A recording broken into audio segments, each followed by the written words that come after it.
the agenda for me, and of course, I would love to see if you have anything else that you want to talk about, is just to hear about you, learn about how you use Riverside, what do you create as a creator in Riverside and in general, and then your workflow for both recording and then editing and post production, and specifically kind of promoting your content.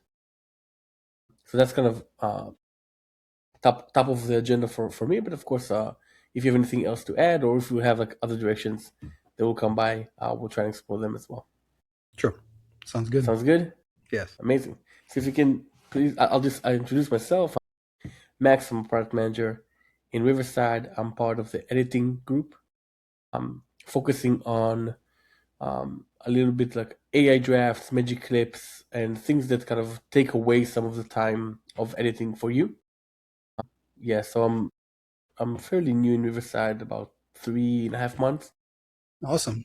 Yes. So yeah, that's about me. Would love to hear about you and kind of to dive in. Yeah, meet. Really, I work in the AI space. I worked. If you're familiar with Speechify and Play.ai, I headed up growth at Speechify and at Play.ai. But personally, I also was heading up growth at Submagic, one of your competitors, at least in the Magic Clips. So pretty familiar with this with the AI space. But personally, I run multiple podcasts at least two different podcasts on two different topics. So I use Riverside for mostly that, just recording the podcast and then creating clips and publishing them. Amazing. You sound like a busy man. A lot on your plate. I hate doing nothing. Nice. Amazing. So recording podcasts in Riverside. Can you tell me a little bit about your podcast? Like, are they video or just audio? How long they are? Well, their video. I've only done remote so far, but I really would love to try. I haven't tried out the dual camera for in person. Yeah. But I've been doing one. Like I run two podcasts. One is totally different from the other. So one is I've been doing for a little over a year now, and the other one is about 3 months old. So yeah, I just send out. I send out invites. I go source them myself, and then send out invites, book time. The booking is a little weird in Riverside, honestly. It creates a lot of dual work, the booking, the calendar. But yeah, I just book them and then record, and they don't have any issues. I mean, there's really no issues after that. What would make the booking better for you? Calendly, because right now I'm trying to find, like, if I want to find available time, I send my calendar link out. I have a Google Workspace account, right? So my availability is there, and if it's booked, people can just book an open time. And then there's a second booking that comes from Riverside, so if Riverside can hook into my available slots, then I don't have to send a dual thing. Dual booking. Yeah, definitely. I'll pass that feedback onwards. I know that they're thinking about it, but Yeah. I'll make sure to pass that feedback onwards. Okay, cool. So you record video, remote, long podcasts, short podcasts? The older one is about an hour and a half sometimes. The newer one, I try to keep it to 30, 40 minutes. Cool. And are you doing interviews or are you doing self-hosting in either interviews? Of them? Yeah, interviews for both of them. Cool. I like that you have two different areas. I think it's very interesting to like have different topics. I guess one is like more businessy, one is like more personal hobbies, or is it? Correct. One is for business, one is for my startup. It is still organically. The format is still interview type, or sometimes a talking head, just me, but it's still very casual. The other one is straight up sociological, I guess, just hearing people's stories. It's from a very, very niche community. So it's two different types. One is business, one is personal, for sure. Amazing. Great. So you record. Any feedback on kind of the process of recording, of doing this kind of, you said about the scheduling part, which is a little bit annoying, but from that part on, you set it up, add teleprompter, anything that you do there that you want to bring up? I haven't, honestly. I record, and I think the recording process is fine.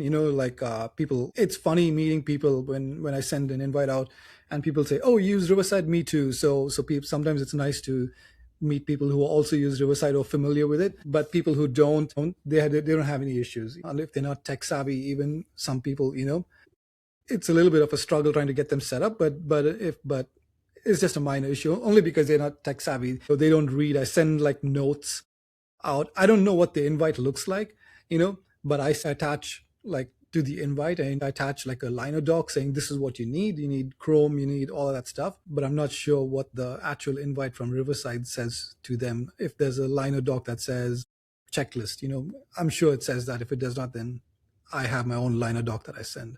But yeah, from the recording perspective, no issues at all. Great. All right, so you finish recording. Take me to the process. From that onwards, what do you do?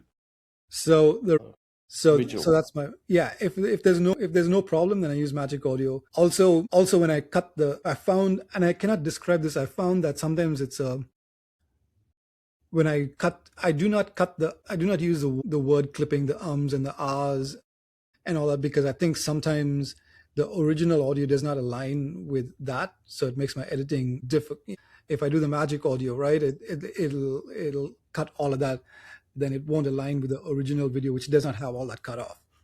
Mm-hmm. So I've gotten a little better personally as I'm doing this for a year, to not be so ums and ahs.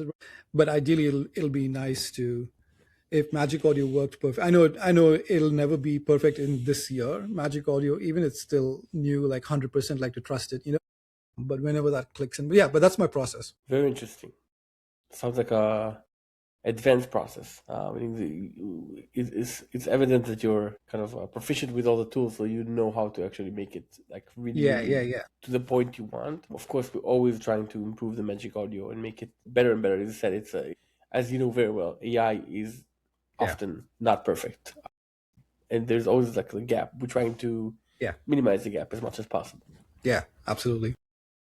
Yeah, Okay, I said great. 95%, is perfect. Yeah. Yeah. Yeah. Well, we need to keep working. Yeah. The Yeah. 5% usually is harder than like the first Yes. Yep. 80. Yep.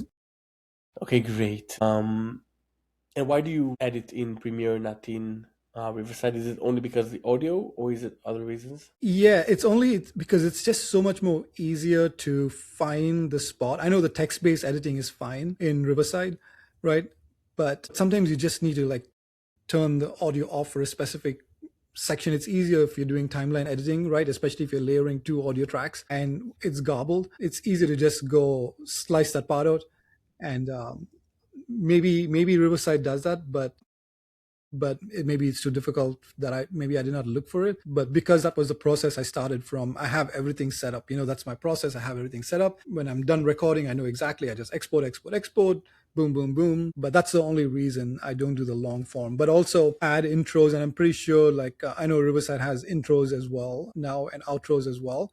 I just need to set that up as a template, maybe, because in Premiere I just have it as a template and I just reuse it. But I haven't tested that part out. But yeah, that's the only reason. It's the Magic Audio and slicing uh, that part up. That's the only reason I do it in Premiere. Got it. So, a couple thoughts on that. First off, we are working on a new editor. It's a big thing that is coming out pretty soon, and that one will have the flexibility that you want, like creating layers and layers, and like interacting between them and changing each one while you go. So we have that option soon. Just it's an FYI. You do have the ability to create templates for intros per ratio, that you can just add it really easily. Sweet. So hopefully this new editor will provide you, because I think that you probably don't like waiting for all the experts, and if it will be in one place, it probably will be a little bit easier for you. Yeah. Okay, cool. So really, like, hopefully in the next a few weeks you'll hear about it. Sweet. You'll be able to sign up and just try it out and see how it works, and like test it out. So just as an FYI, sure. That's great. I appreciate that feedback, and I will of course pass it to my editor, PM, that really knows how to thinks about how to kind of create that process. Great. Okay, you finished editing in Premiere. What do you do next? Yeah, then export, upload, obviously, create thumbnails in Photoshop. And I know there's Thumb Magic and from Submagic, but I hate the way AI does thumbnails, because everybody's face is like always surprised, in thumbnails, like the mouth is open, eyes wide open, and it's so generic. So I don't use any automated thumbnails. It just looks too cheesy, and it looks like we are doing the trend. And I think classic and will stand the test of time of just people were forgotten what magazines were like. Magazines were just art. They weren't trendy. They weren't like, it's so cheesy and cheap. So I like it to be more editorial. And I think AI can help to ease the process. But as far as creative editorial, as opposed to every thumbnail, oh no, I can't believe, look, check, I hate that. So I don't use any thumbnail generation. I hate it. Interesting. So I do that. Yeah, if AI can do editorial, the prompts are good, then it'll be a good start. But I also have for branding, I have the same format. So I just change the good headshot, well laid out thumbnail, good titles. So that's what I do, and I publish that. Then I go back and do the shorts. The shorts editing is a little. I also export. It's a little confusing. I wish I could share my screen, but I don't have anything open now. But the shorts, again, for me, right? Maybe it's easy in Riverside. Maybe I don't understand how to use it, but for me, I just want the easiest path. Like I don't use if something's. I just want the easiest path. I saw all the tabs like for you and edits, and I think I just go and click on all that and I edit and I create the shorts. Sometimes the shorts are great. All the suggestions are great starting points, right? I just go in, expand, and a little bit of editing confusion. I think when I'm editing shorts, there's a like if I want to cut a word that I'm saying, I'll select my word in my script and I'll go to the volume, I think, to turn it off. Then it'll ask me like, who do you want to turn off? It's very confusing. I think it's because of the way the timeline works, right? My and ah will be like two paragraphs at the bottom, but it's very confusing, the editing process. When I want to turn off one specific word, it either won't let me or it'll ask me these unnecessary questions. Even though I'm selecting the word that I spoke under my name, it'll ask me both the speakers, who do I want to turn off. Maybe I'll record a screen. If I come across that, I'll record my screen. I can send it to you. Okay, can I share my screen for a second, just to make sure that I understand completely what you're saying? So what you're saying is that you go into a short and you come to this editor, right? Yes. And let's say you have this one, this word. Did you delete it? Did you try to delete it? Because that's how Something I the believe it won't let me delete out when I want to turn the volume off. Maybe that's where I think it's a confusion. Is like, do I just want to mute it or do you delete want it? to do you want to mute it or So for us, if you go and you can select a few, if you mute it, it will just jump. You know what I mean? It will just Yeah, go to yeah, it will just go to that and will delete that part. And then say if I restore it, then it will go over it. So just an FYI, maybe you can try it out, and if it's still bothering you, of course, yeah. would love to But hear I that. definitely record it. I know how that works, but I know it's a little weird. Also, when there's like extra space, like you have those dots in between words. Yeah. Even when I try muting, deleting, but the space is still there, and there's some weirdness. But what I do is I get it as much as possible. Again, I get the shots. Some shots are fine. I think I generally get about 8 shorts is what I publish, because if I think I would do a weekly podcast, so then I do a short every day between the next release. So generally 8. So I'm able to get around 6 shorts that are good to go from Riverside. But again, nonetheless, I just take them. I just make sure I get a minute worth. So I extend the default chosen paragraph. Then I export it. So and when I export, also I think I'll record my screen. Even the exporting is a little weird because naming the export is a little weird. I have to go to the at the top. I have to name it before I export it, as opposed to when I export it, I want to export it as this name. Mm-hmm. Mm-hmm. So then tracking that export is a little weird. But then again, I bring it down to Premiere and I have a template where I have I make sure all my shots are like 59 or 50, 55 seconds, because I have a CTA at the very end. Then I put the CTA at the very end. And I know YouTube has weird thumbnail settings. You cannot upload thumbnails. The first frame has to be like the thumbnail if for a short, if you want the thumbnail to appear, right? So all those settings I have to do in Premiere and then upload. I haven't tried, no, I'm not sure. Do you guys have the auto publish to YouTube, Instagram, and all that, right? We have publishing to YouTube. We work in other platforms as well, but it's not a scheduling one. So you can't book in Ah, advance like every day. that We is the are most understanding that painful. it's a big one. Maybe yeah. How valuable would you find this to be? Honest, that's one of the most painful. Editing is fine. It's the scheduling, because I have to take it to my phone. Instagram here's the pain, right? And when I was doing work for Submagic, I also recommended that feature to them.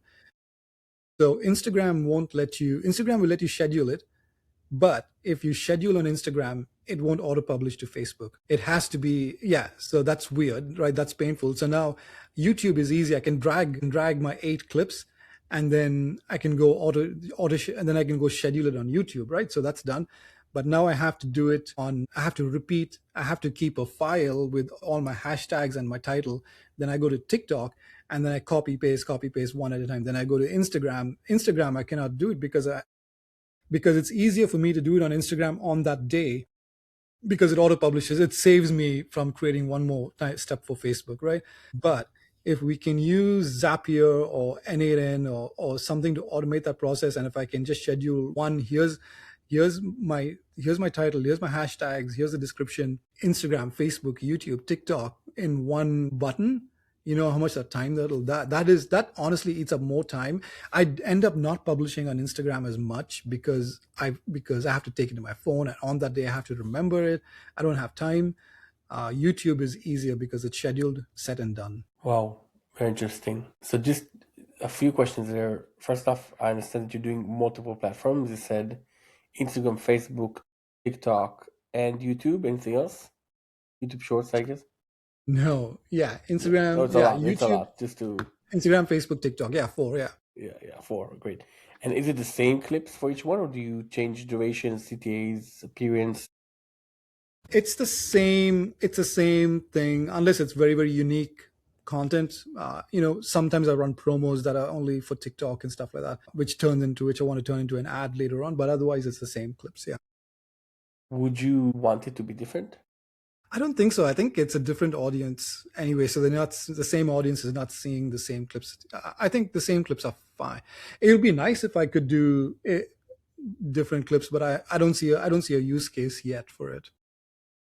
I'll tell you why I'm asking, because one thing that I'm kind of exploring is that different platforms has um, different content types that works, Yeah. right? TikTok is usually shorter, Facebook is a little bit longer, Instagram is more like face centered, like face centric.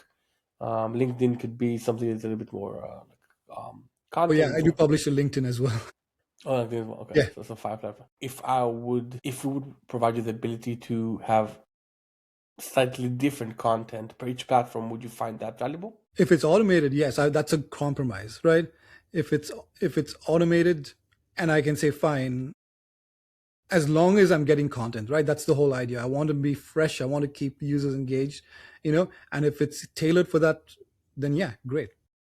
Yeah, Yeah. yeah, cool. But it's not like from what I'm saying is like I'll ask you a question. We have a few minutes left, so I'll jump maybe to the end of it. I give you a magic wand right now for you to have to do whatever you would like to do with Riverside's Magic Leaps features. What are like the top 2, 3 things that you would change immediately? Yeah, I think the scheduling that eats. I hate it. That's I end up not posting, and that's so wasteful, because by the time I'm done with YouTube and everything else that's automated, I don't have like the daily thing to go and push to Instagram and stuff like that. Yeah, I just forget and I move on. Okay, scheduling definitely the biggest one. Anything else that you would have had? Yeah, I think maybe if the more editing that can be done in Riverside, then the less work. I found that then I can just pump out stuff much faster and save time.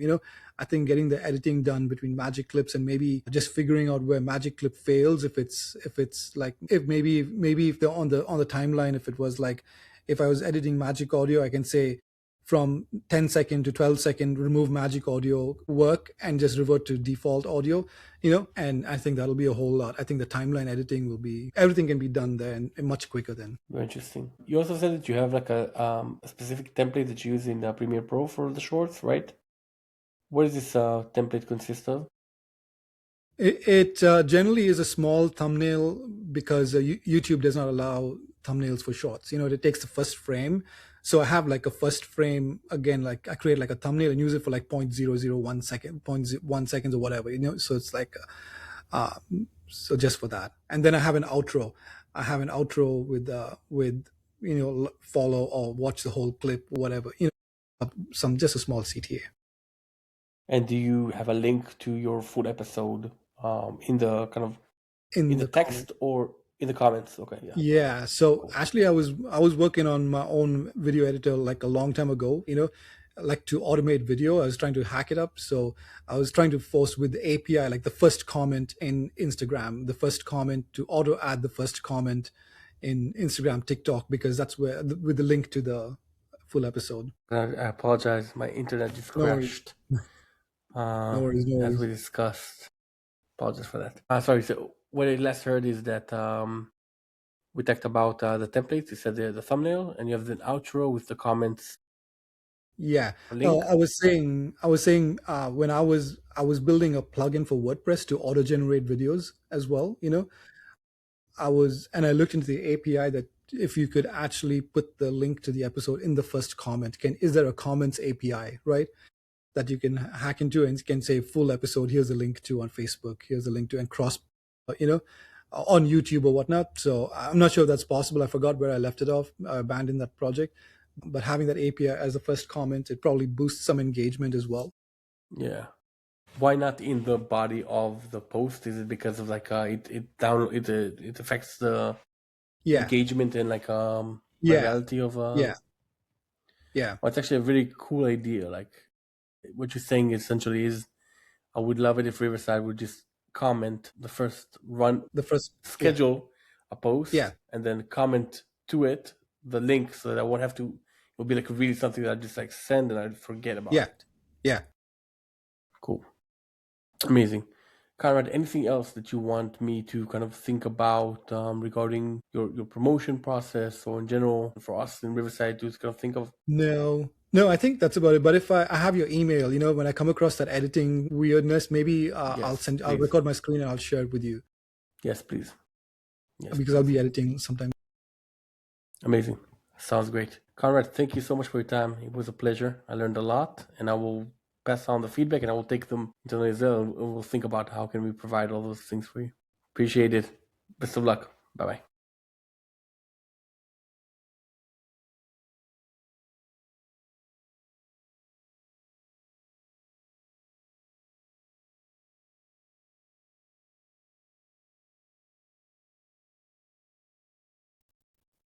Hi, everyone. My name is Max Ben Ezra. I'm a new product manager in the editor group. I live in Israel in a small village called Talmel Azar, about an hour away from Tel Aviv. And I lived a few years in the US, in Chicago. Um, a few hobbies. So, first hobby, and it's related to Chicago, is American football and basketball, NBA. I love the Chicago Bears, love the Chicago Bulls. I don't miss a game. Just love to watch it in general. Also, love spending time with family and friends, and love to read books about societies, geopolitics, and other nerdy stuff. Um, an artist that I really loved lately is Teddy Swims. Started with Lose Control and then kind of went on to discover new songs from there. And two fun facts about me. One, I don't drink coffee. I never did. And two, about a decade ago, I did a survival expedition in the jungles of Bolivia, which was a very, very exciting experience. So that's it. Pleasure meeting you. Hope I'll see you soon.